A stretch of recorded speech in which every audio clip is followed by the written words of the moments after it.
with Psalm 66. Good morning, and I welcome everybody to Psalm 66 as we move through the terrain of Psalms. Psalm 66 and Psalm 67 that we'll look at tomorrow are thanksgiving psalms. It just works out that way, or if you will, there are no coincidences.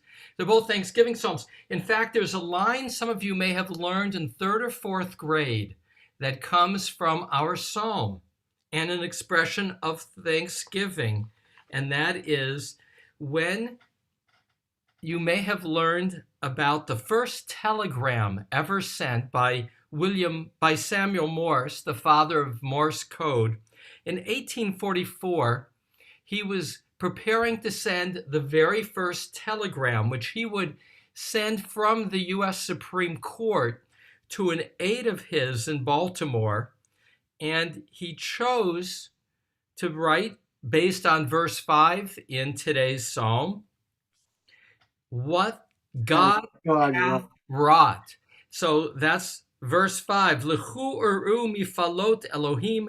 Go and see what God has wrought, or see the words, the works of God, the wonders of God. Hence, like so many other things in our more general knowledge, we often find that there's a connection to Psalms, that phrases of Psalms, like in the case of Samuel Morse, became the first words that were ever sent by telegram. This Psalm of Thanksgiving structurally shifts from the national to the personal. It opens with many different words of song and celebration, and will conclude with an emphasis on God's ability and willingness to listen. Throughout, there'll be references to historical memory and many audiences addressed. From all the earth, there's a universal dimension, to Israelites, all peoples, and those in awe of God, which Rashi, the French commentator, will identify as Jews by choice. Yirat Adon Elohim, those who live in awe of God. So there are many audiences, and there's a distinctive shift in this longer psalm, 20 verses, from opening prayer to history to prayer back to history, from the we to the I.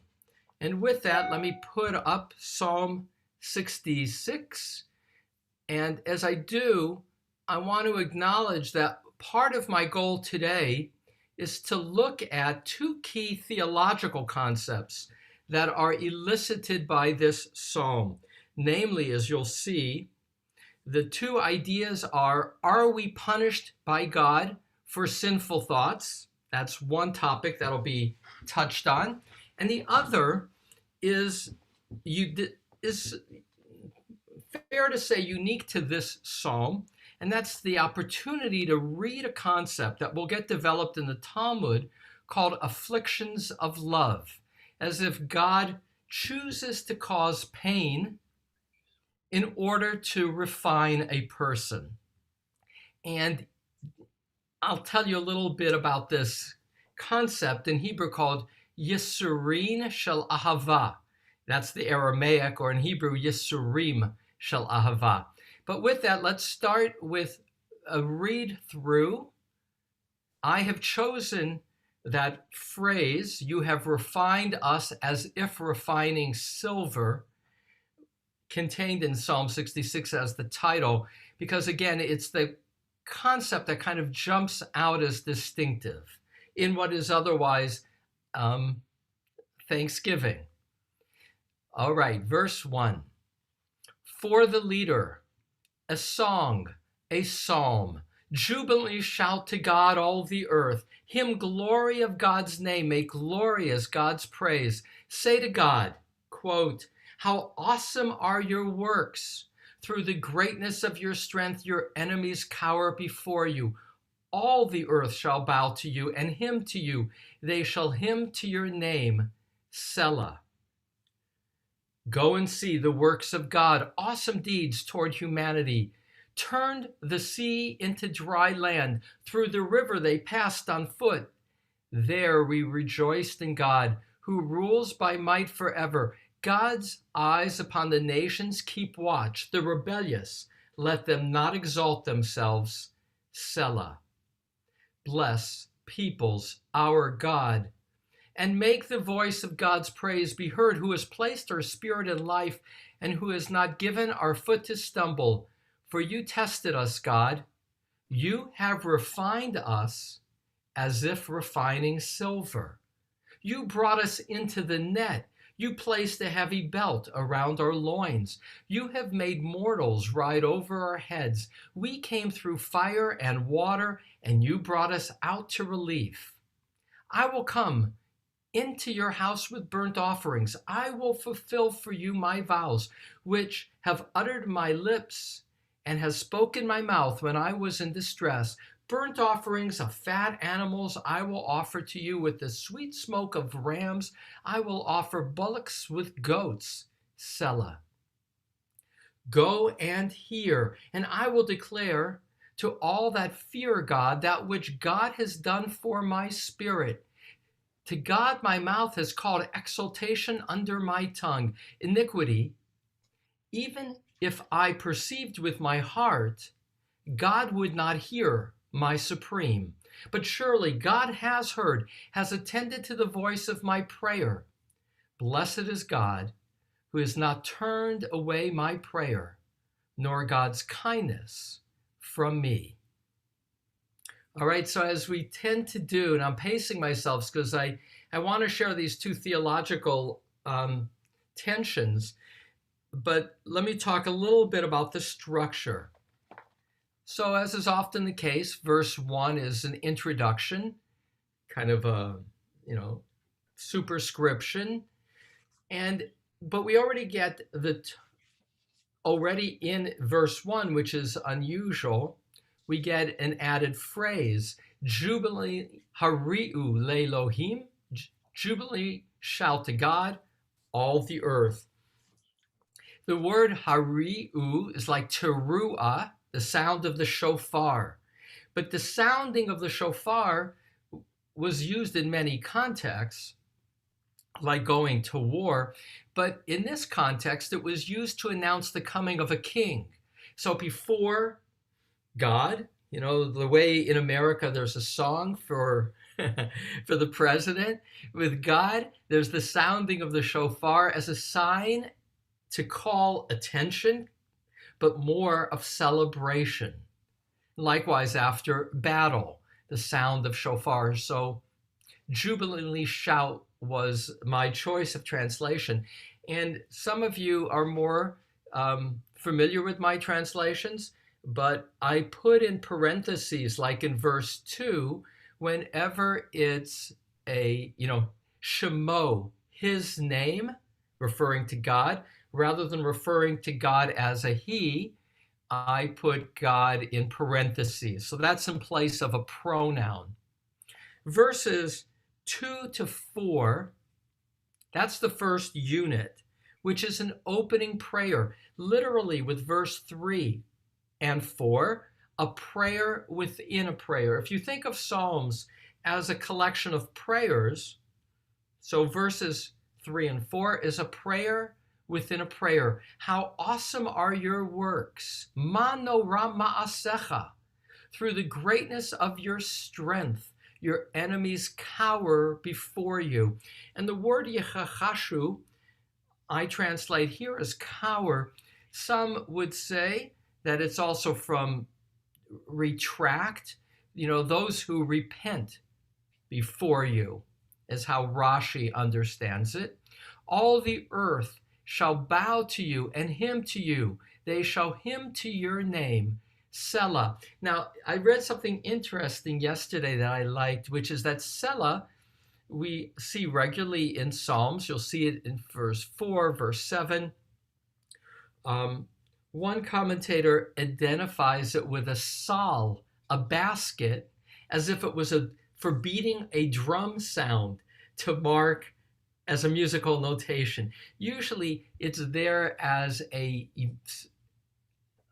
unclear musical notation. These were meant to be sung, but it's the first time I saw in preparing this psalm that it's specifically linked as a hypothesis to a drum sound. Now, verses 5 to 7 are history. That's the shift from opening prayer to history. And we're going to go back and forth between prayer and history. Verses 5 to 7, again, some history. Go and see the works of God, awesome deeds toward humanity. And here there's this universal dimension, B'nai Adam, the children of Adam. And I put humanity in that Adam is from like earth, humus. That's where the word also humanity comes from. It's like Adam of the earth. Turned the sea into dry land through the river. They passed on foot. Now there, which is, I paused to smile, a difference of what river is being talked about. So Rashi will say all of verse 6 is reference to the Jews leaving Egypt.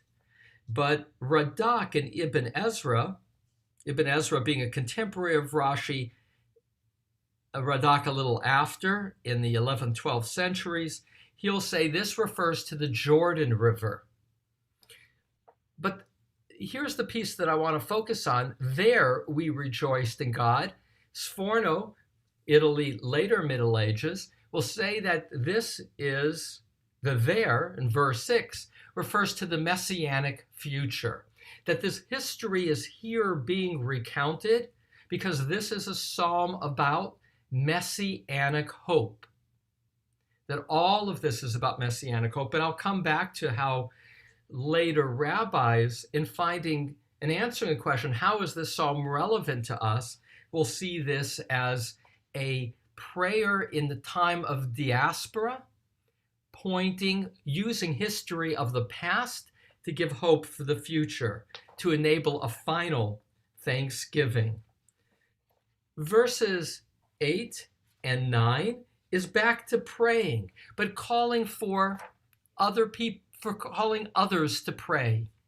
So bless peoples, our God, make the voices of God praise be heard, who has placed our spirit in life and has not given our foot to stumble. And then verse 10, back to history. We're still talking about the nation at this point. For you tested us, God.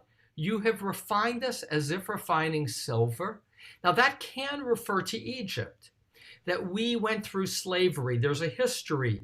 Why did God put the Jews into slavery? To refine them, to make them from an extended family into a nation. I'm going to come back to that because that's a very important theological question. Does God bring suffering as a form of refinement? Verses 11 and 12, you brought us into the net. You placed a heavy belt around our loins. You have made mortals ride over our heads. We came through fire and water. You brought us out to relief. The image that's often shown in ancient times of victory is the cavalry, the horses, riding over, trampling fallen soldiers. That's an element here in verse 12. But one other image to bring to mind, and that's Numbers 31:23, in which the description of purifying utensils is presented, and for that you need fire and water.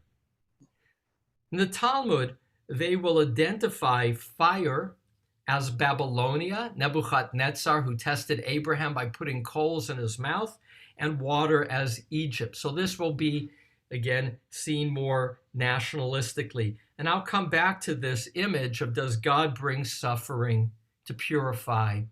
Verses 13 to 15 is now a shift. The shift is from the national to the personal. The word I, avo, I will come, of verse 13, from here to the end of the psalm, the word I will appear 18 times. And again, for Psalms, numerology is important. 18 is a significant number. And also, beginning with verse 13, in terms of the timing of when the psalm was written, there is the assumption that it was written while the temple existed, when offerings could be brought. And so verses 13 to 18, that's 13 to 15, is a personal prayer, namely, let me come and bring you offerings.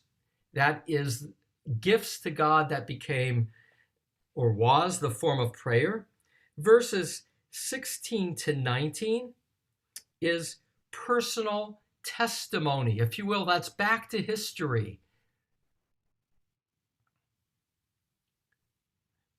And a concluding line, and that's verse 20, kind of a coda. Blessed is God who has not turned away my prayer, nor God's kindness from me. So the two thoughts that I really wanted to focus in on, having, there's always a lot more to be said about the choice of words and the choice of translations, but with an eye on the clock, look at verse 19. Achen can be therefore, but surely. Shema Elohim. I mentioned that the psalm concludes with listening, where it opened with singing of praise. God has heard. Hikshiv b'kol tefilati, has listened to the voice of my prayers.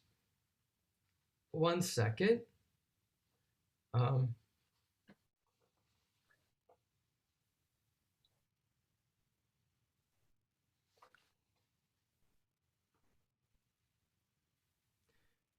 What I'm looking for is a verse that says God heard but ignored. One second.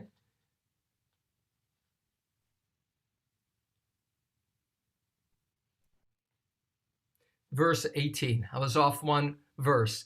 So here's the key. Iniquity. Aven im ra'iti belibi. Even if I saw with my heart, lo yishma Adonai. God did not listen. So that's, again, a verse that raises the question, what does it mean, sin, even if I perceived with my heart, God would not hear my supreme? And that's the first of the two questions I wanted to raise. And that is, the implication here is that one's heart, which in the Bible is also one's mind, perceived thoughts of iniquity.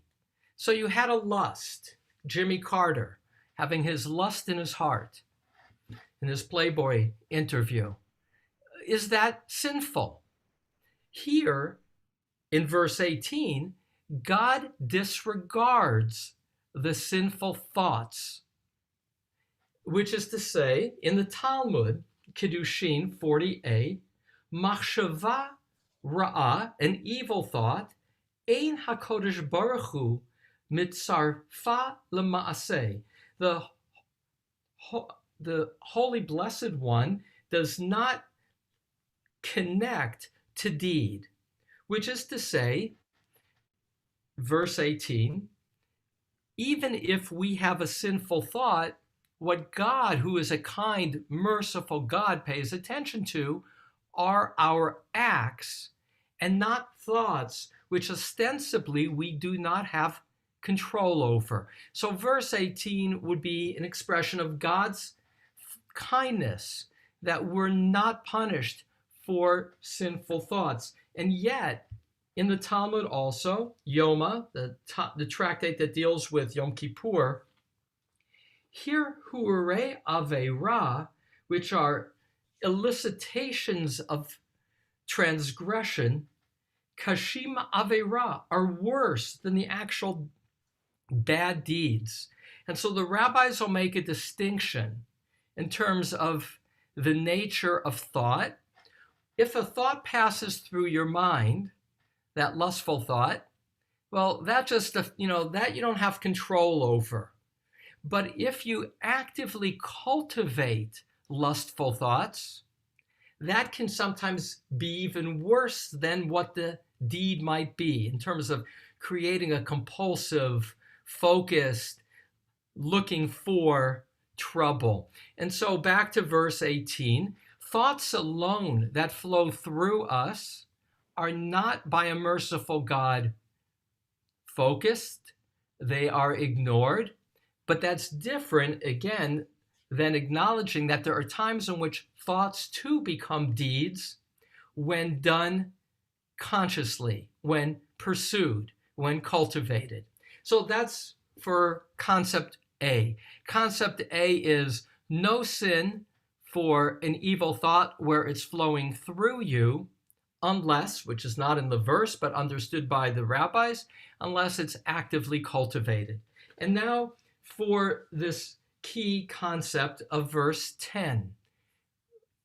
And here the key concept is, for you tested us, God, you have refined us as if refining silver. You brought us into the net. You placed a heavy belt around our loins. You have made mortals ride over our heads. We came through fire and water, and you brought us out to relief. And the issue here is this thought: does God bring suffering in order to refine us? So after the fact, that concept does exist in the commentaries regarding slavery. And that would probably be for the psalmist, because it's not, if you will, a theological notion that appears really anywhere else in the Psalms, except in passing a reference to Joseph in Psalm 105, 18 to 19, who was purged by imprisonment. So there is that one little thread, but never, if you will, a national sense of this Yisurim Shel Ahava. But it does exist in the Talmud by Babylonian rabbis of the 3rd and 4th century, Rava and Rav Chisda, Brachot 5a. And because we only have a few minutes, I'm going to summarize it rather than read it. What essentially they say is, if you are ill, suffering, consider what you did that might deserve punishment. And since these were scholars talking to scholars, they say, it's because you may have neglected your study of Torah. But if you find that it was not due to a neglect of study of Torah, then it could be that it is Yisurin Shel Ahava, afflictions of love, that God is refining you the way that heat is used to refine metals. But in their conversation, they will say, but you gotta want it. Like bringing any offering to the temple, it has to be free-willed. And so there are these wonderful stories that are part of that same conversation. Let me see if I can give you a taste. Healing and comfort in the Talmud. So this is that continuation. And I just love this story, and it's worth knowing about. Again, these are the conversations of the rabbis of Babylonia. It does not appear in the earlier layer of Mishnah, which is compiled in Israel. This is from the Babylonian conversations about the Mishnah, 5b. It's the continuation of that concept. The Gemara continues to address the issue of suffering and affliction. Rabbi Yochanan's students, which is now describing early on, this is now 1st, 2nd century Israel. Rabbi Yochanan's student, Rabbi Chia bar Abba, fell ill. Rabbi Yochanan entered to visit him and said to him, is your suffering dear to you? Do you want to suffer? Implying that there'll be a reward because you're getting purified. Do you desire to be ill and afflicted? Rabbi Chia said to him, I welcome neither this suffering nor its reward, as one who welcomes the suffering with love is rewarded. Rabbi Yochanan said to him, give me your hand. Rabbi Chia bar Abba gave him his hand, and Rabbi Yochanan stood him up and restored him to health. So two things here. One is that there is the belief, at least retroactively, claimed by the rabbis of Babylonia to the rabbis in Israel of an earlier time, that they too believed in afflictions of love, but it had to be consensual. And here, one of the great rabbis of the day says, it's not welcome to me, neither the suffering nor its reward. And then he was healed. Similarly, Rabbi Yochanan fell ill. Rabbi Yochanan, he's the Yochanan ben Zakkai, the one who reclaimed rabbinic Judaism after the fall of Jerusalem. Rabbi Hanina entered to visit him and said to him, is your suffering dear to you? And the implication being that Yisurim Shel Ahava has a consent quality. Rabbi Yochanan said to him, I welcome neither the suffering nor its reward. Rabbi Hanina said to him, give me your hand. He gave him his hand. And Rabbi Hanina stood and restored him to health. And then this last little piece to share. The Gemara asks, why did Rabbi Yochanan wait for Rabbi Hanina to restore him to health? The Gemara answers, and this is the piece that is important for visiting the sick.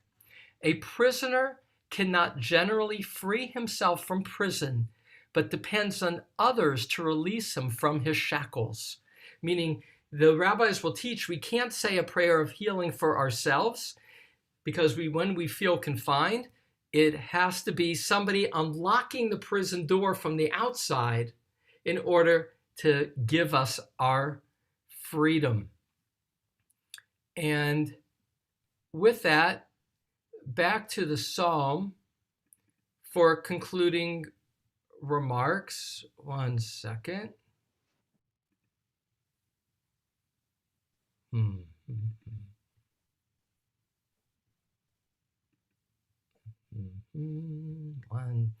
Having a hard time here on my screen. 1 second. Okay, back to the psalm. And one last thought. I shared in my introduction in my letter that Maimonides, in addressing this issue of Yisurim Shel Ahava, afflictions of love, rejected it. Although most of the medieval rabbis saw it as real, both for individuals and for community.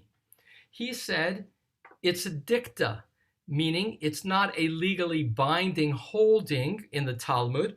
It's simply rabbis talking. It's an aside.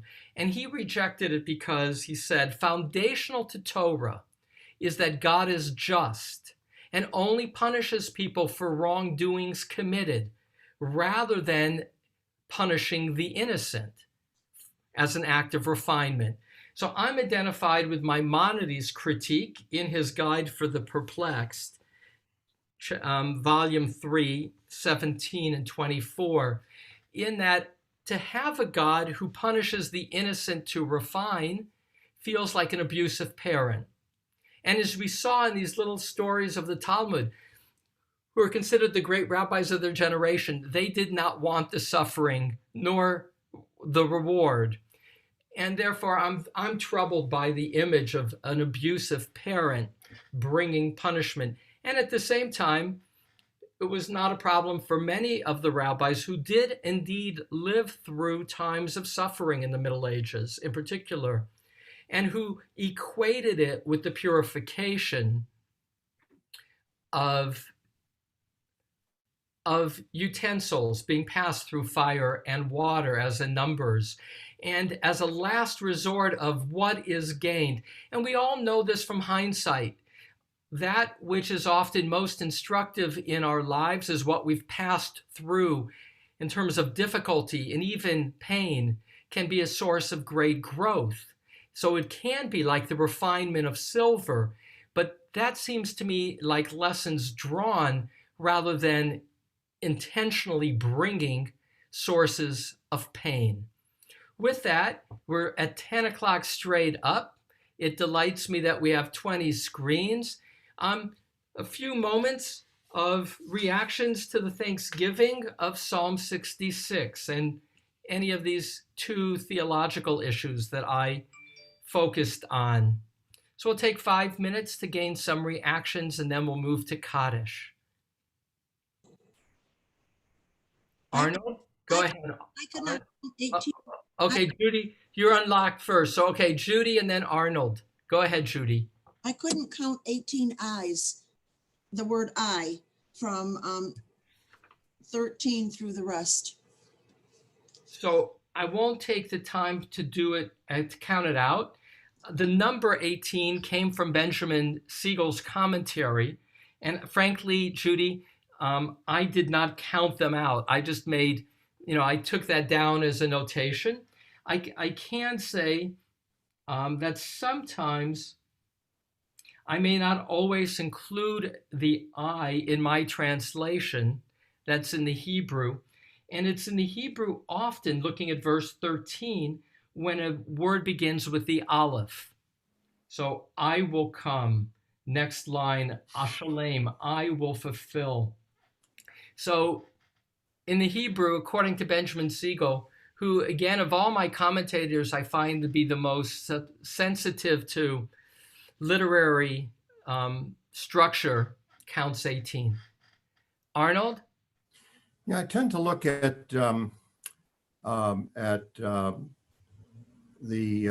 Torah and the writings as coming from some basis in reality, some basis in fact. And the image that I have from this psalm is a great calamity, which refines the people. In times of trouble, in times of calamity, you find out who has faith and who doesn't have faith. Right. And this act of refinement of a metal means to remove impurities.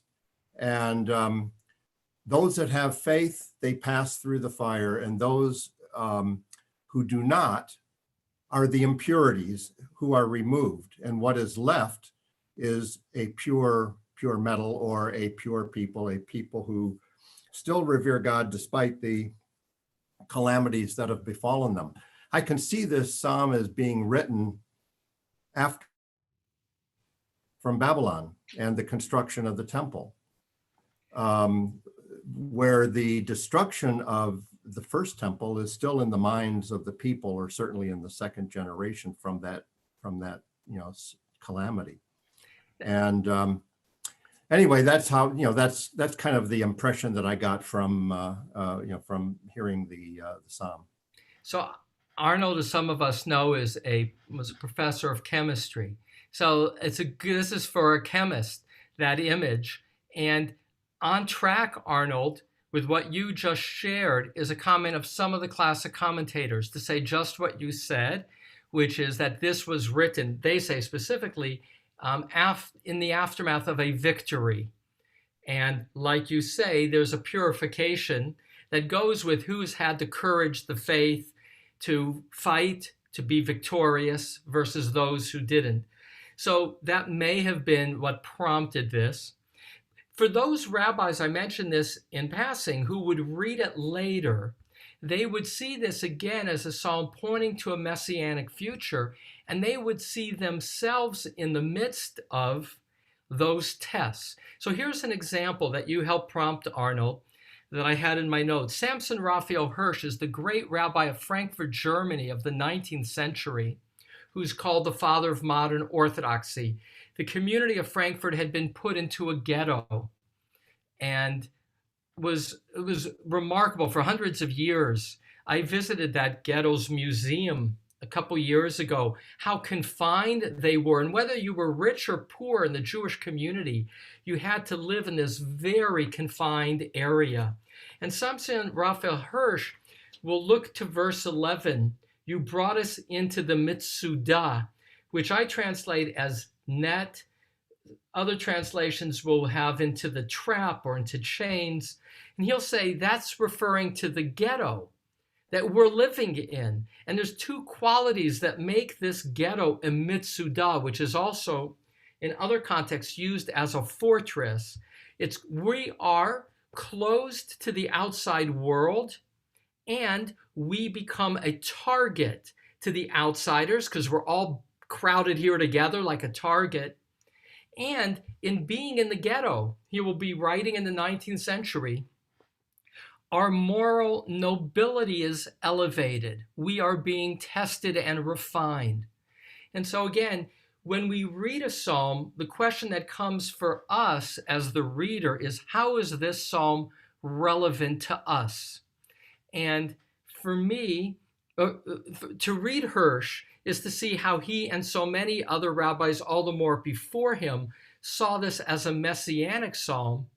And for him, his own world was a world of Mitsudah, the ghetto fortress, test. One closing comment, and then I'll pull it together for Kaddish.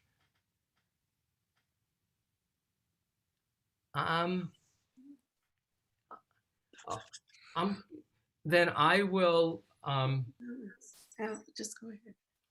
Oh, Alex? Yeah, All right, go ahead, Alex. Closing comment. I'll react and we'll pull it together for Kaddish. I just have a question on verse 8.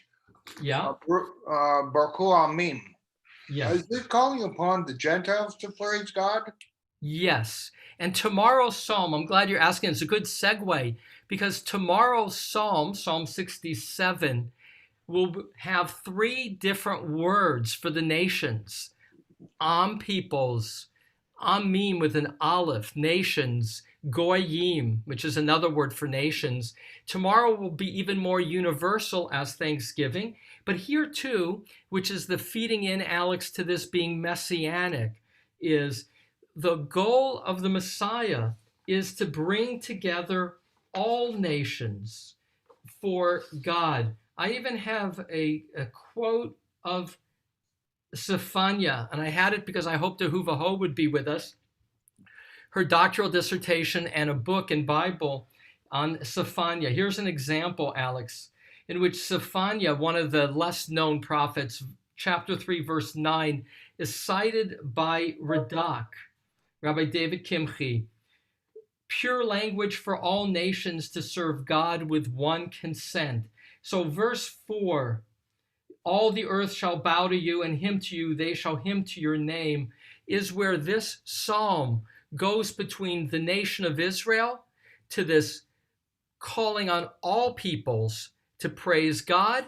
And in verse 13 on back to Judy's count, the refocusing on the individual coming before God. And so this is a psalm of thanksgiving in which there are these 2 interesting theological ideas. Here, God doesn't punish us for our thoughts, only for our acts, because God is a merciful God. Oh, there's Ahuva. Ahuva, when I read and quote Zephaniah, I think of you.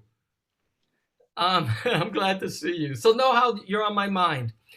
And we'll be with tomorrow, well-timed, Psalm 66, Psalm 67, only 8 verses tomorrow, another Thanksgiving psalm. And so with an eye on the clock, I invite those observing a Kaddish, an eye to pulling it together, the learning for today.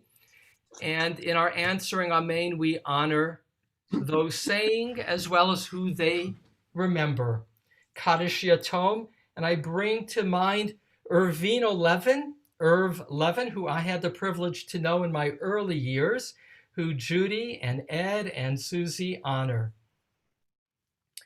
Yitkadal v'yitkadash shemei rabbah, Amen. bi'alma divra kirute v'yamlich malchute, b'chayechon u'vyomechon uv'chayei dechol beit Yisrael, ba'agala uvizman kariv v'imru amen.